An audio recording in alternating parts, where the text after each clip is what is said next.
What is happening, people? Welcome back to the channel. Today we're trying something that we've never ever done before. Today I'm joined by Josh Hughes from Mail Sport for a Spurs transfer news update. Firstly, Josh, still an important question. How are you doing?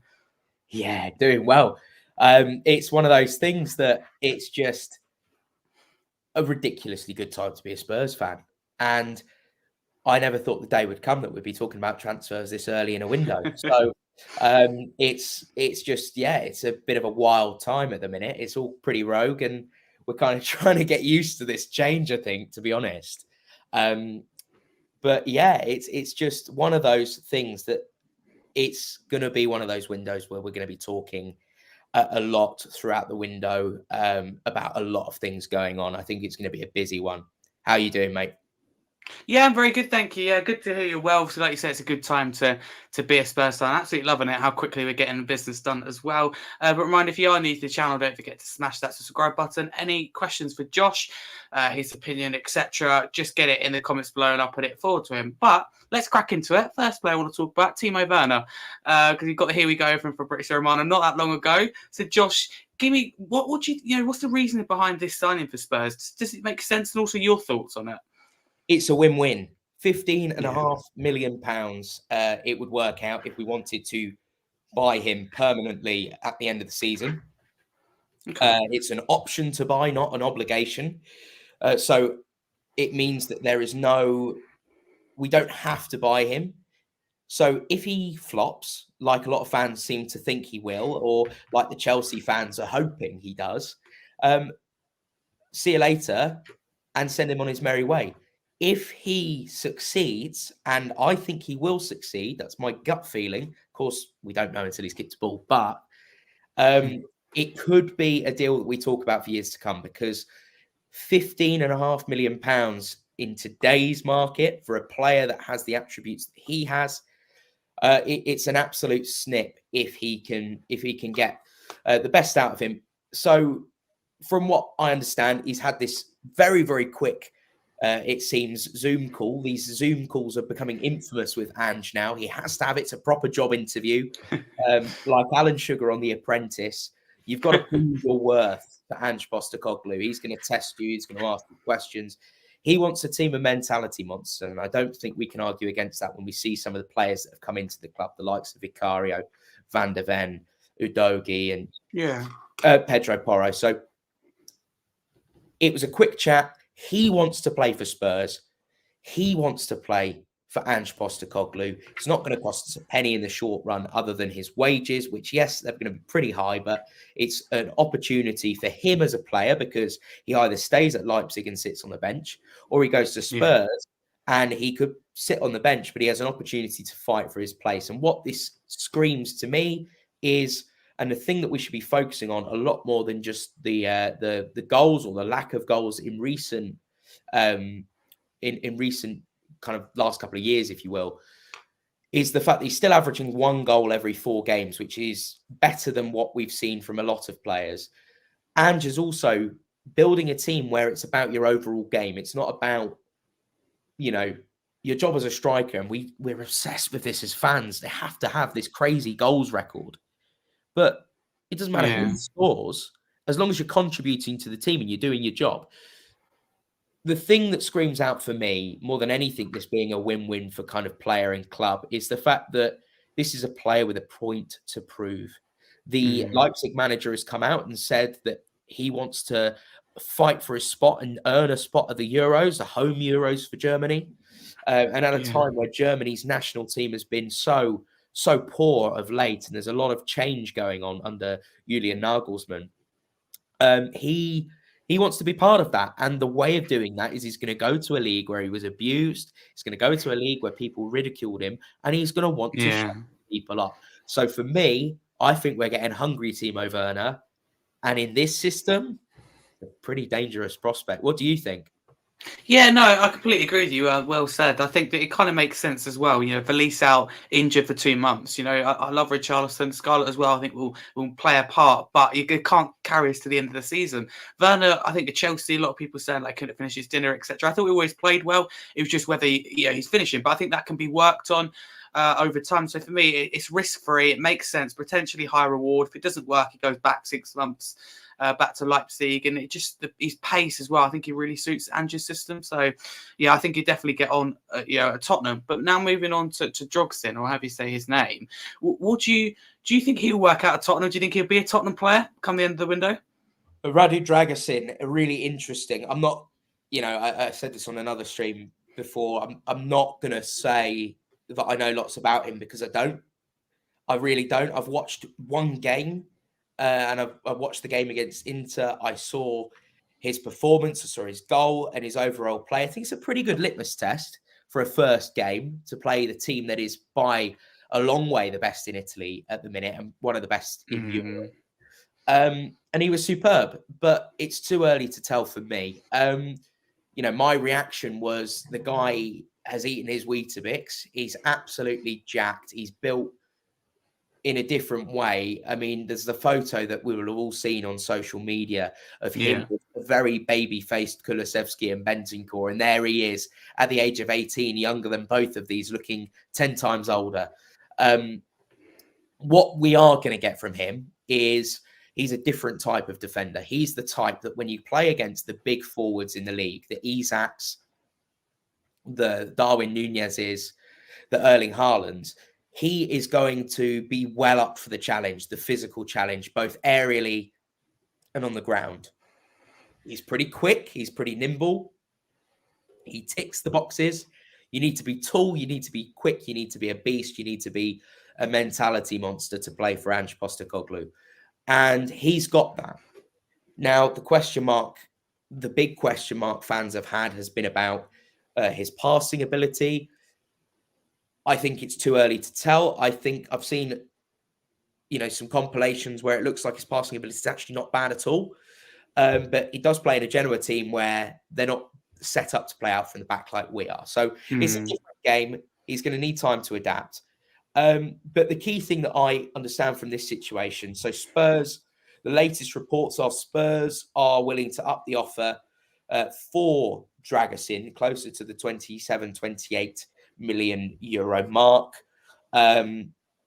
Spurs potentially willing to offer some add-ons in there as well, rather than just hitting that straight 30 million mark that Genoa want. But the crucial thing here is, yes, the fans want him. Yes, the player,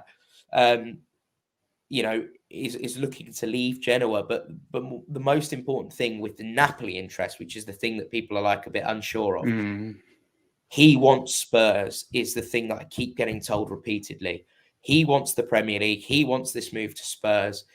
I think it's going to happen in the next couple of days. And if you think about it from an Ange perspective, he's going to want both Timo Werner and Radu Dragusin in the squad and training so that they can be in that matchday squad for Man United on the 14th at Old Trafford. Yeah, absolutely. Thank you very much, Josh. Actually, before coming on here, couple of hours ago, I'd done some basic research on him. So basically, obviously, Genoa, 6'3", 21-year-old Romanian. His pros got here, like his tackling, his aerial duels, physical presence from like set pieces. I think that's something that's really important. His interceptions, he's good at marking, like you said. That physical presence against though really aerially like strikers is very key. 80% pass success. Obviously, like you said, some people criticize the passing, but like you said, I think it's too early to tell because they play nowhere near like we do under Ange Postecoglou. So I think time will tell, but I kind of get the impression that he's like a raw talent, and I kind of like this. I definitely think he'll be in the matchday squad for United. But do you think he'd get on well at Spurs? What do you reckon when Van der Ven and Romero both come back? Will he be sitting on the bench, or does he somehow get in that team? Listen, Ange is ruthless. If Radu Dragusin comes to the club and he's playing better than Romero, he will play over Romero or Van der Ven. It's as simple as that. Ange will, if the guy comes in and he has a great start, he is not coming to Spurs because he thinks he is, is not capable of making that first team. He's going to fight for that. And that's an exciting thing. When you've got a player that's confident in his abilities, and yes, okay, we may not know a huge amount about him because, unless you watch Genoa week in, week out, you're not going to know a huge amount unless you're going on Y Scout or whatever. But he is widely considered one of the top Serie A centre-backs, one of the top young talents of the Serie A. And the last time Tottenham went and bought the top young defensive prospect or talent in Serie A, it was Cuti Romero. So this is a guy that knows Kulusevski and he knows Bentancur from their time at Juventus, which helps for the bedding in process. I'm sure he will have, I wouldn't be surprised if he's reached out or Vlad the Lad has reached out to him. Obviously, the Vlad Kirikesh link, we like to laugh at him as Spurs fans because he's a bit rubbish, but it's a big deal over in Romania because this is a guy playing, at one of the bigger Premier League clubs. They've had that. They've had Mutu at Chelsea. This is, it's an opportunity. There's some history in terms of Romanian players in the Premier League, and this guy has a lot of potential. So the thing that I think more than anything, though, with this is with both Werner and both Dragusin, it's really important this point, I think. Look at all the players that we were criticising, with exception for Eric Dyer, because I think that's a whole nother thing. But the amount of players that have improved under Ange, we've had Pedro Porro, Sarr, I think the way his game's developed has been amazing. Udogie, I think just as the season's progressed, is getting better and better and better. As much as I'm quite critical of Ben Davies, I cannot fault him the way he's playing in the last, few weeks when he's come into the team. He's doing everything he's been asked to do. I think Emerson looked shaky at centre-back, but even Emerson is improving. And so it comes down to this whole mentality monster. That's going to be my kind of saying on this show, is this is what Ange wants, right? He wants these people that are mentally in the right state to go and win things and to compete. So I think that all the right things are there in place to make this happen and make this work. Now it's down to, let's get the deal over the line and let's see how they do. I certainly don't think we should be judging the players before we see them in action. But yeah, I think it's a fair point on Ben Davies. He is one of the players that where he is limited technically as a footballer, you cannot fault his work rate and his application. Very dependable. This is it. It's a good squad player, and I think it's one that I would move on in the summer. But I think one that we can look back and say, what a run he's had at the club. Always been a consummate professional, and again, he's got that kind of mindset. So it's good. As I say, though, let's not jump on Werner's back. Let's not jump on Dragusin's back for positive or for negative yet. Let's try and, we've got to try and rein it in a little bit and just see how they get on. But there's a reason why they're coming to the club. If, indeed both deals go ahead, which I fully expect them to do. And that's Ange Postecoglou. And if we have faith in Ange, he's not got a lot wrong at all at Spurs. So no, I think we're in for some exciting times. And actually, these could be the players that make the difference in terms of what we achieved this season. We're 6 points off top. We're very much in the Champions League mix. I have us down as being in a kind of two-way battle for fourth with Aston Villa. But you never know. We could finish higher than that this season. So especially if you can get the best out of these players. So yeah, exciting times. Definitely exciting times. And before we move on to the next player, Tadibo, I want to know, do you think the recruitment at Tottenham has been better recently? Like focus more around the manager? What do you kind of get that thing about, backing the manager, etc.? Do you think Ange is being backed? Absolutely. Absolutely he's being backed. I think, it's too easy to, and I'm not a Daniel Levy fan. I've never been a Daniel Levy fan. I very much, if the club could sell to the right people, I would be more than open to that. But credit where credit's due. For all the mistakes that have been made in the past, Ange Postecoglou's come. He said, "This is what you get." Scott Munn being at the club probably helps now as well.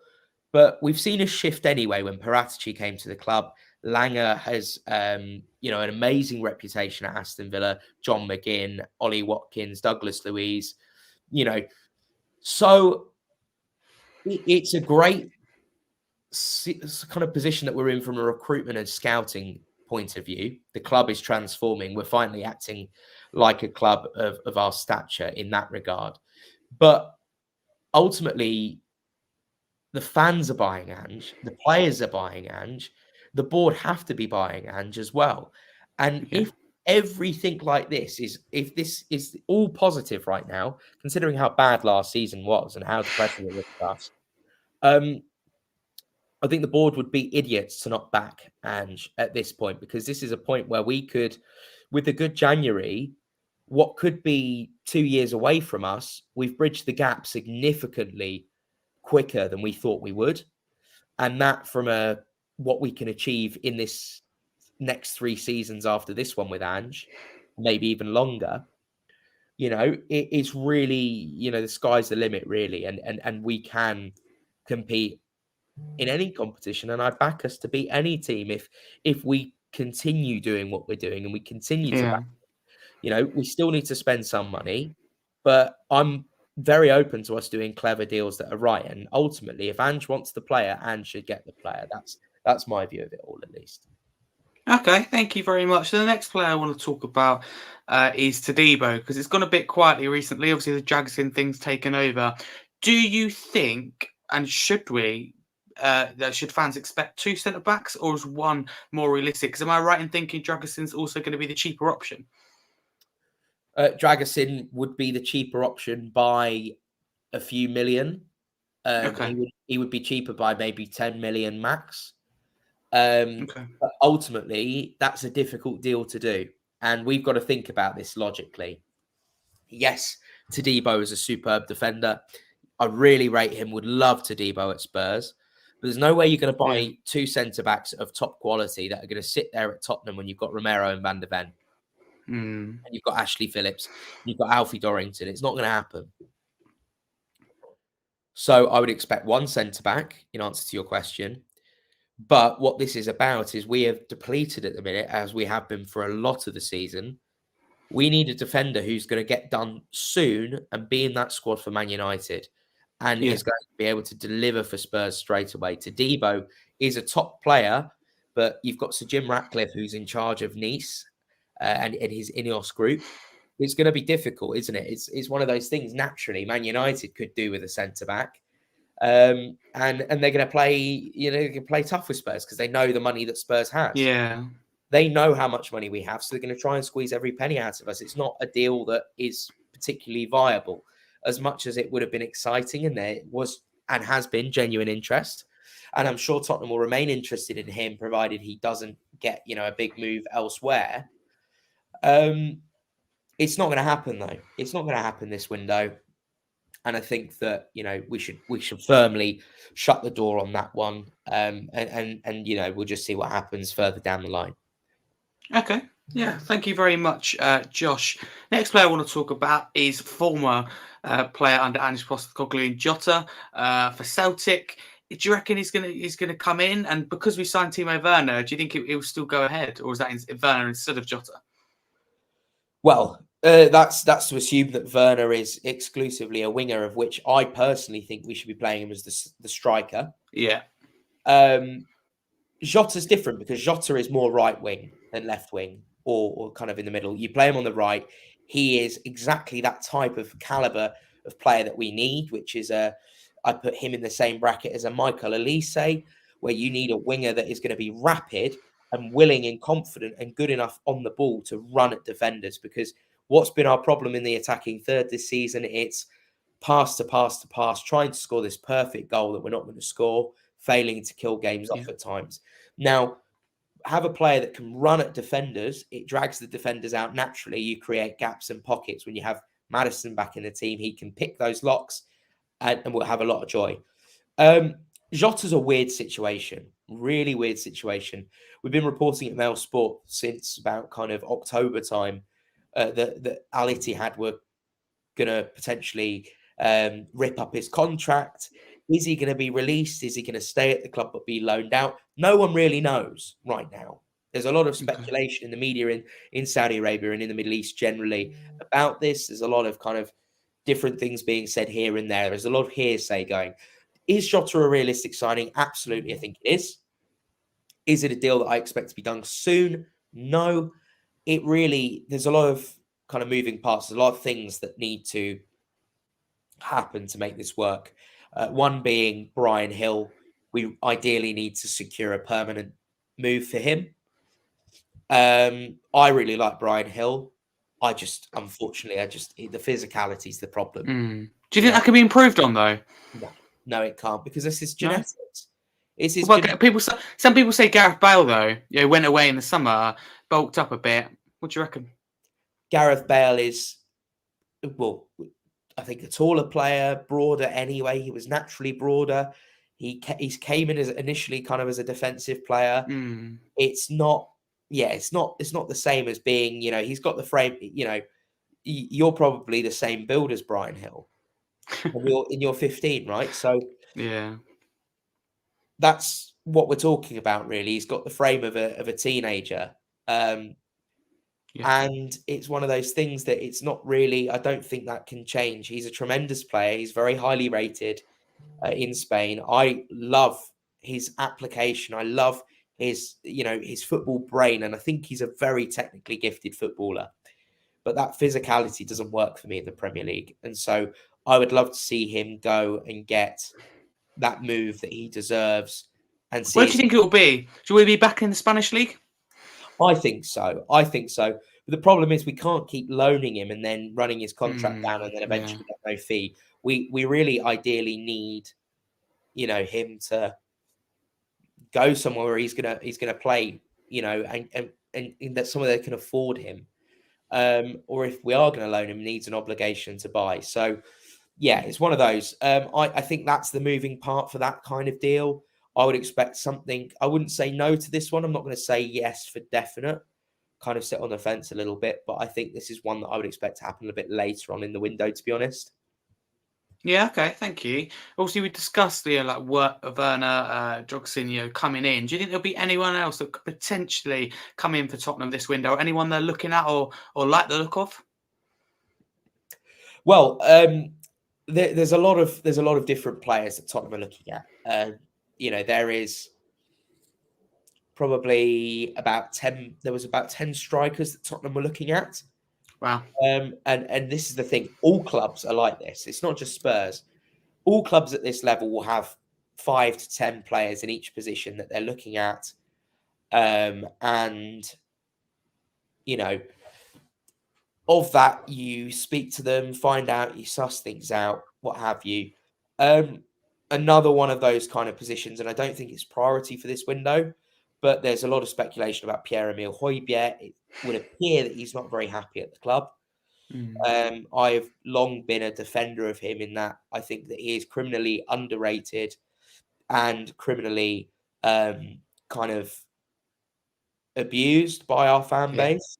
I don't think he's a brilliant footballer, and I don't think he necessarily suits Ange Ball, but he's been a great servant to the club. And, naturally at his age, you're probably thinking there's one more big move for him. Otherwise, his career starts to wind down just a little bit. What do you reckon? Sorry to interrupt. What do you reckon the price tag will be around Højbjerg that we could see him go for? It really depends, to be honest, because as we know, in Europe, teams don't really have much money. Yeah. Is it going to be a loan with an obligation to buy? Potentially, but with the deal running out at the summer of 2025, you're entering the last 18 months. You really need to maximize on that now. I reckon around 25 million, Okay. 30 million would be acceptable. If you could get a good midfielder in for less than 25 million pounds, but it meant selling Højbjerg for 25, because a lot of people, talk about maybe 30 plus. I would take 25 million for Højbjerg. In terms of immediate targets, Conor Gallagher's one that people speak about. I don't think it's realistic.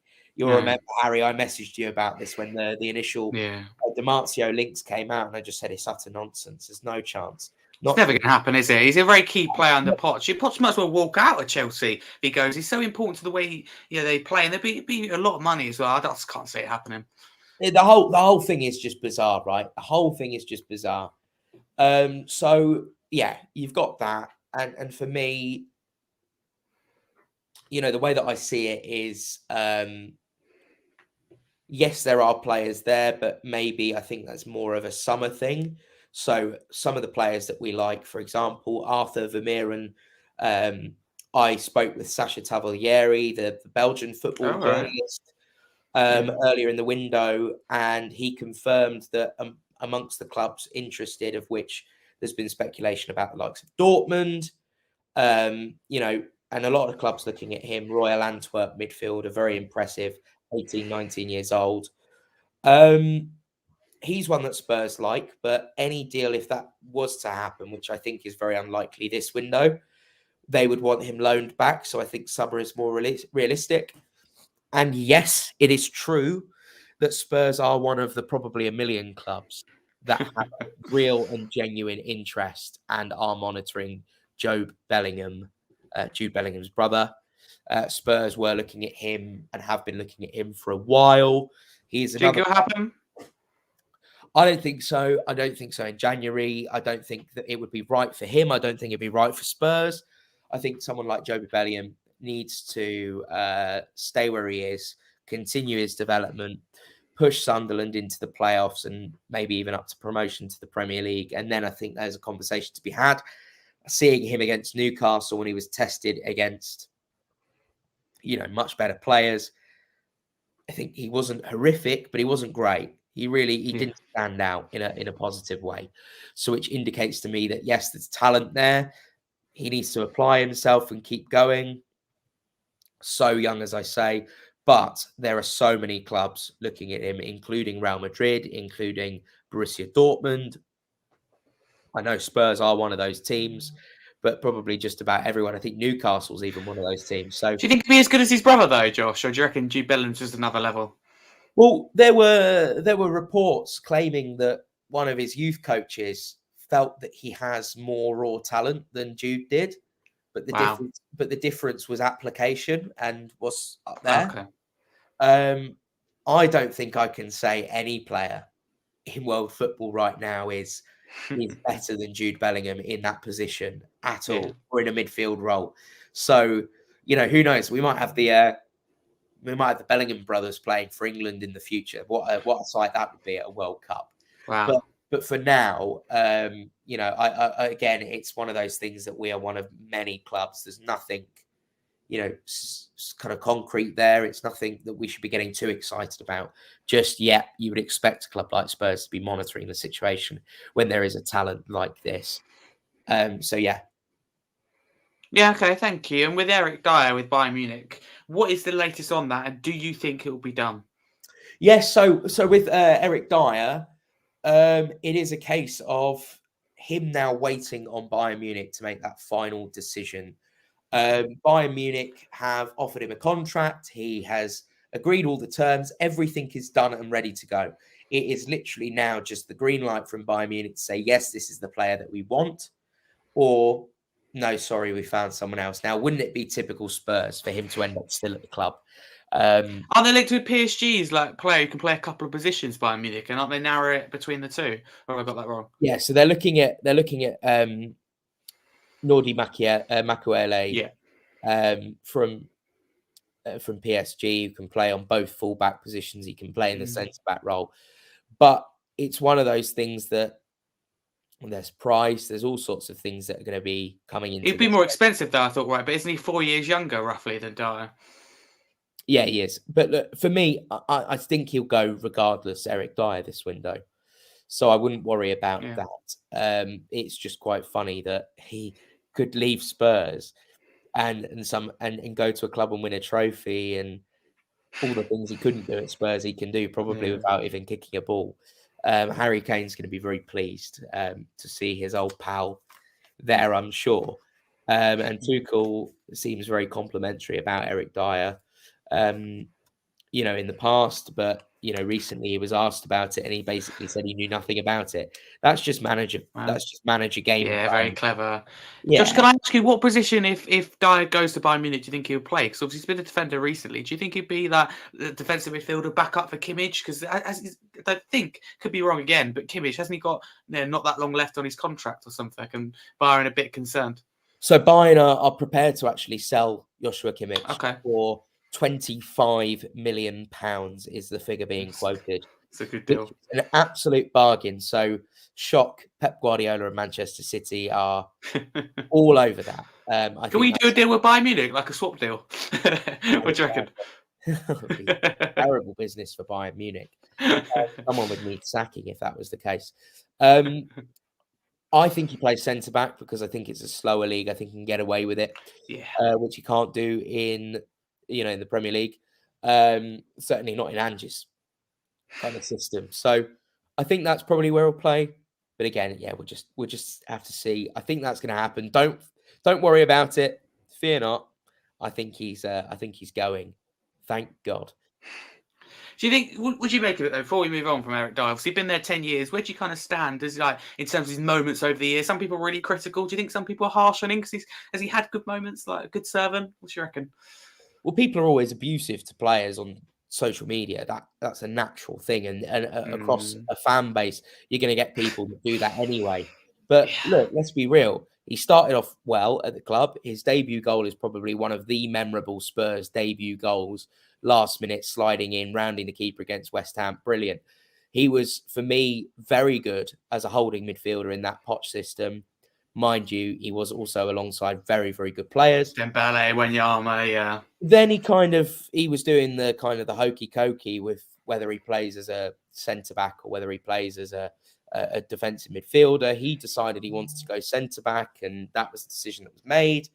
Kind of didn't really work for him. He's been a great servant to the club. A lot of managers have rated him. They've rated him for a reason. It just gets to a Mm, point where he's older now, and he just doesn't suit the system, and he's making mistakes. And his poor performances of in recent years have kind of typified us falling off that cliff from the highs that we reached and where we were as a club under yeah.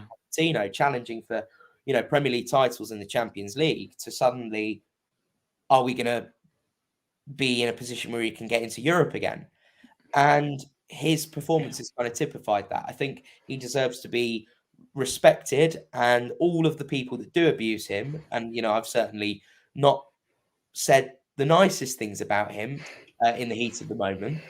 Um, I think that we should all wish him well, and we should all leave him alone once he does leave the club. I don't want to Should see. should he moved on quicker though, Josh? Do you think club should have cashed in? Because like United were interested, weren't they? Like when they had Mourinho, etc. And should we have taken the money at the time? I know Yeah, it's easy to say now. yes, and it's one of the abject failures of this board, which we've seen many down the years. But fundamentally, I think the big change here is Ange Postecoglou. Ange Postecoglou doesn't want a player at the club. He you know, he won't have them. And it's as simple as that. If Ange wants you gone, you're gone. And you have to operate that way with Ange. He's far Yeah. too direct to operate any differently. And I think even Daniel Levy's buying into this because everyone's buying into this. So you'd be stupid not to. So, yeah, I think now, obviously, probably a bit late. I think that, I'd like to see, him be respected by our fan base if and when he does go. Which as I say, I'm confident it will be this window. Great service to the club down the years. Yeah. Sad that it ended this way, and sad that the final years were not as good as the first few years. Happens with players. I've nothing against him as like a person, and I think that any player that's been there for so long is not horrendous. So yeah, Mm. Okay, thank you, Josh. And before you wrap up for today, so Sarah the Doggy signed new deals till 2030. Me personally, it's great to see the club thinking about the long term. Out of the two, this is a horrible question to ask. Which one is more important for the future, and just how big are these deals for Spurs? well, they're massive. It's as I say, we're bridging the gap now, aren't we? We're bridging the Yeah. gap, and we need to start thinking about what we want to do this season because there's almost weird shades of Claudio Ranieri's Leicester about the way that Ange has spoken about letting fans dream. You say And we can win the title? I am, I Oof. am. I'm Okay. not saying that we will. I'm not saying we will, and I don't believe we will, but we can mathematically. Okay. Yeah. Yeah. We're 6 points. 6 points off, and we've had an injury crisis. If we didn't have that injury crisis, for me, I have us as we'd probably be top of the league right now. And when you look at the teams around us, Aston Villa's yet to have an injury crisis. Arsenal's yet to have a proper injury crisis. Liverpool's yet to have a proper injury crisis. Yeah, they might have one or two players out, but they've not had the level that we've had of top first team players out at any one given time. You know, I just think that there are teams that are more suited to winning the title this year. Kevin De Bruyne are back with Manchester City. I think they're back. Yeah. Arsenal, who knows? I mean, who knows with their form at the minute? And by the way, absolutely brilliant to see them knocked out the FA Cup. But for me, we're back to the Man City Liverpool fight, aren't we? Really, I would probably Realistically, yes. if I was going to rule one team out of the kind of current top three, it would be Arsenal. So we'll have to see. Spurs are mathematically capable, but for me, I think we're in a two-way battle for fourth. With we're in a Can you give me your top 5 now on the spot? Aston Villa fifth, Tottenham fourth, Arsenal third. Sorry, I'm going to scrap that. Aston Villa fifth, Arsenal fourth, Tottenham third, Liverpool second, Man City top. Oof, mine is slightly different to that. So winning the league, I think Liverpool just have the edge just because City, I think they've lost a few too many games. But with De Bruyne and Haaland back, I think you have a very strong case for them. So I think they'll finish second. Third, I think will be us. I really do. I think we'll get our players, but I think we'll really push on. I think we'll really close the gap as well, especially towards the end. Fourth place may be slightly surprising. I think Aston Villa, Unai Emery, I think they performed consistently, improved their away record. I think a year to forget is for Arsenal in fifth, and we go further down, your Brightons, your United. So I think you'll really struggle this year. That's my top 5. I am loving that you think Arsenal's not going to finish top 4. I can't see that happening, but it is a bold prediction. I'll give you that. It's a bold prediction, but what I'm seeing now is that they're lost for ideas for a pretty much fully fit squad. Apart from your Thomas Partey, they're pretty much full. I know Jesus is now out. They've got a really strong team. Liverpool without Van Dijk today. So I really thought Arsenal have a chance in this game. They didn't really put a glove on Arsenal. So in this moment in time, I mean, they lost to Fulham and West Ham. I know we lost to West Ham, but it's one of those things. We're unlucky. We didn't have a full strength team.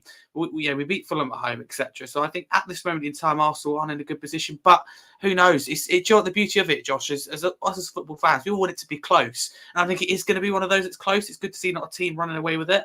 But quick question to you before we wrap up for today. Do you think Sarr and even Udogie are generational talents? And what's the kind of, I don't like to set a barrier, but what can they achieve? Well, can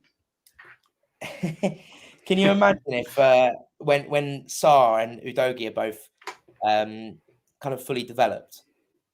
Yeah. When they're both physically fully developed. I mean, imagine if Sarr comes back wham in a couple of years' time. I think they can achieve whatever they want to achieve. I think we're looking at a player that has a lot of similar traits to a kind of Patrick Vieira / Yaya Toure type in terms of the way his build is. Obviously, scoring goals and doing all that stuff, the attacking stuff is slightly different. He is a very diverse midfielder. I think he can do whatever he wants. I love his application. I think he's excellent. And I think that he is a big reason why Højbjerg's out of the team, because he's nailed on in that team. I think that the moving parts, if you've got a fully fit midfield, it is Benton, strong in it. Wow. and Maddison. That is the three if fully fit.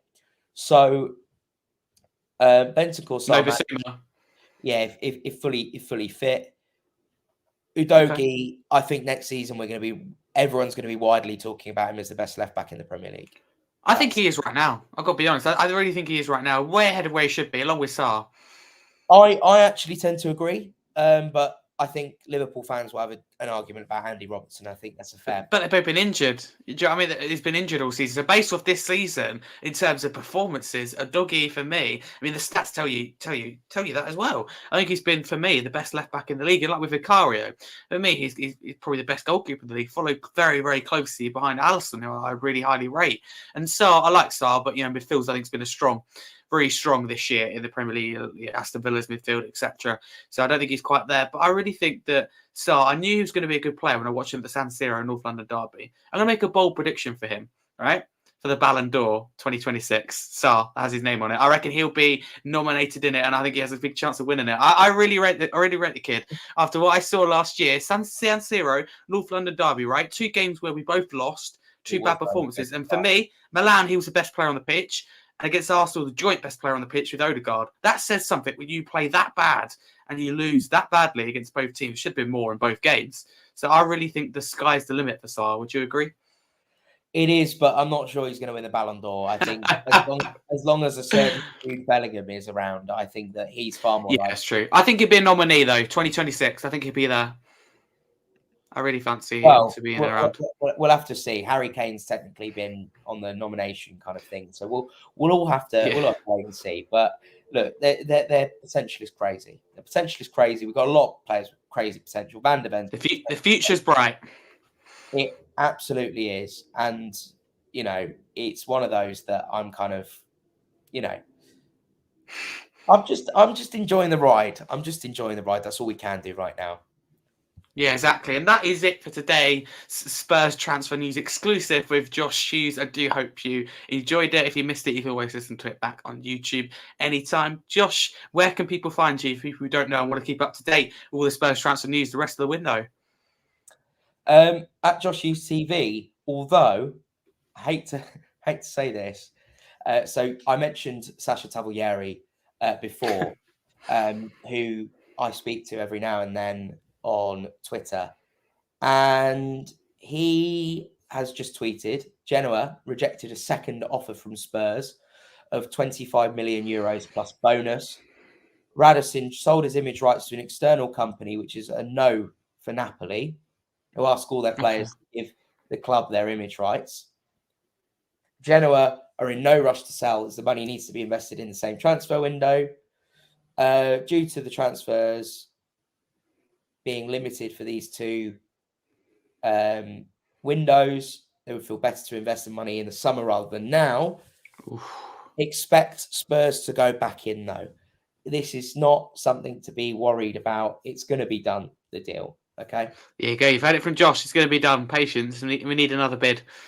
What do you reckon they go for? What do you reckon they kind of will let him go for? Like, it's 25 million there. How, would it be closer to 30? It's 25 million euros, right? So I'm thinking, probably, we're talking a couple of million. Like, we're not talking crazy money. It's going to be a renegotiation of how much gets paid up front and maybe 1 or 2 million more, and then it will be all sorted. We love to hear it. But that is it for today. Massive thank you, Josh. Now I've got a little treat for you before the end. Postecoglou Baby by Tim Winstone. Enjoy it.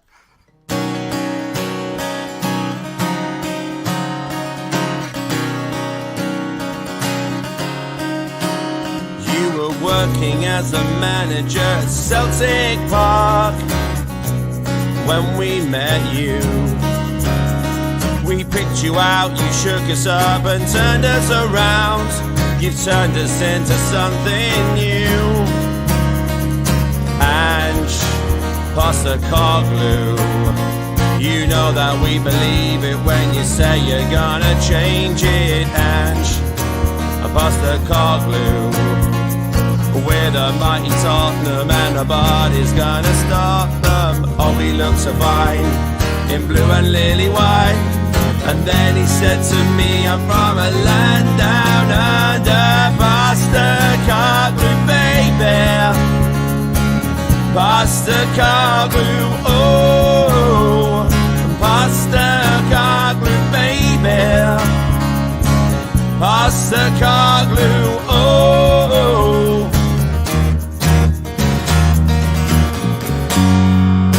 Postecoglou, baby. Postecoglou, oh. Postecoglou, baby. Postecoglou,